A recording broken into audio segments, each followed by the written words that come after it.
Hello everyone, I'm Colin Canet. Today I want to share some tips and tricks with you on some of the things that I use on the sliding miter saw. Here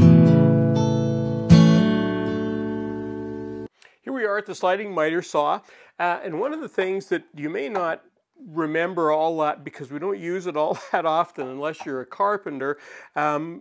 In moving your saws, most saws have a handle on top, and I never recommend that you use the handle, and here's why.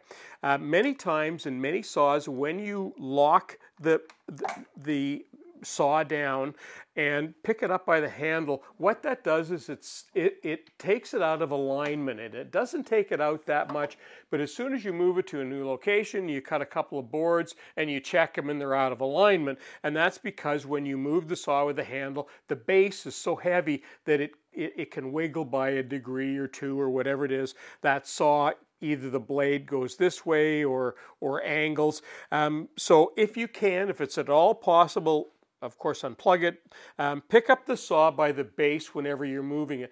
The other thing that I recommend when you get your sliding miter saw, take the blade that's in the saw out and put in a good quality blade, because the manufacturers in most cases, they have no idea what you're going to be doing with the saw. They don't know if you're going to be cutting crown molding or building fences. So they just put the least expensive blade in there just so you have some sort of a blade when you walk out of the store with your saw.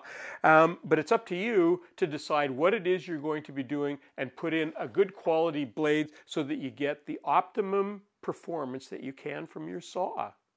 One mistake I see a lot of woodworkers doing, and it kind of makes sense. A lot of woodworkers will put the good wood, the good part of the wood, they put that on top. And on a sliding miter, you want your best surface, your face surface, you actually want that down, because a sliding miter saw makes the best cut. As you can see, the blade is going to be cutting from underneath, so the best side wants to be underneath, and it's exactly the same on a circular saw. You put the best side underneath because that's where you get the cleanest cut.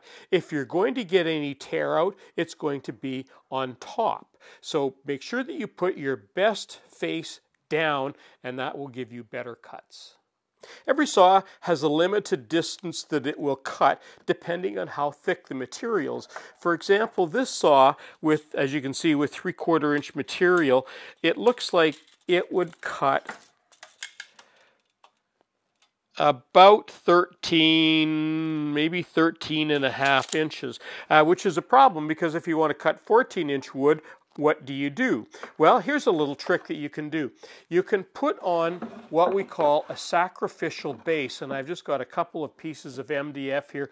Now, if you ever do this, you need to make sure that it's supported at the back so that it can't go backwards, and of course it needs to be the full length of whatever it is you're cutting, the full length of the base of your saw, for example.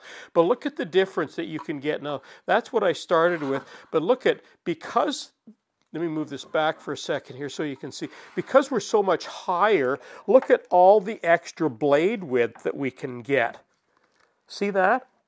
See, when it was down here, we only had this much blade, but because as the blade is higher, it's wider, so we can actually get a much wider cut here.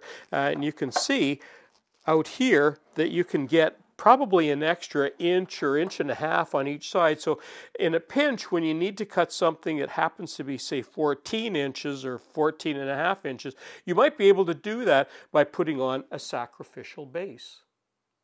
Now, speaking of sacrificial bases and sacrificial fences, sometimes you might be cutting, like little pieces of dowel or something like that, and you just need little plugs or something, but you need multiples of them and you want to cut them on your saw. The best way of doing that is to use a sacrificial base and or a sacrificial fence. And if you look, most saws, you'll see that they have holes somewhere so that you can put on a wooden sacrificial fence. You probably want it to go longer. This is just to show you an idea of what it looks like. And then, of course, you can put on a sacrificial base, and most saws will have a way of attaching that as well. You may need to do an initial cut so that you go through and so that you see exactly where the blade is going to be cutting.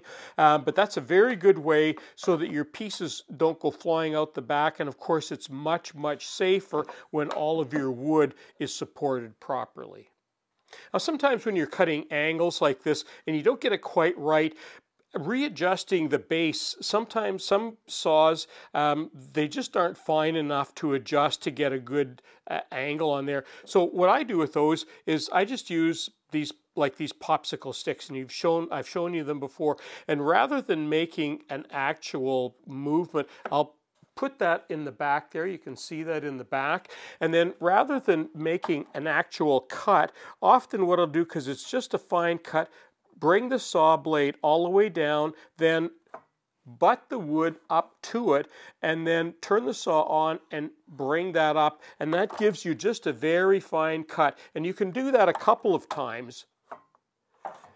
And by doing that, you can change the angle by, a degree or maybe a couple degrees, whatever it is, depending on how thick the thickness is. But rather than fiddle with the base, that's a quick way, and you can see just a small amount of movement can change your angle by, a small amount, a degree or half a degree.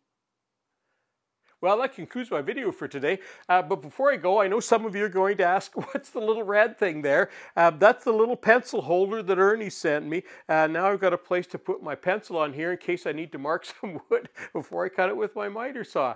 I'm Colin Gannett for Woodwork Web. Thanks for watching.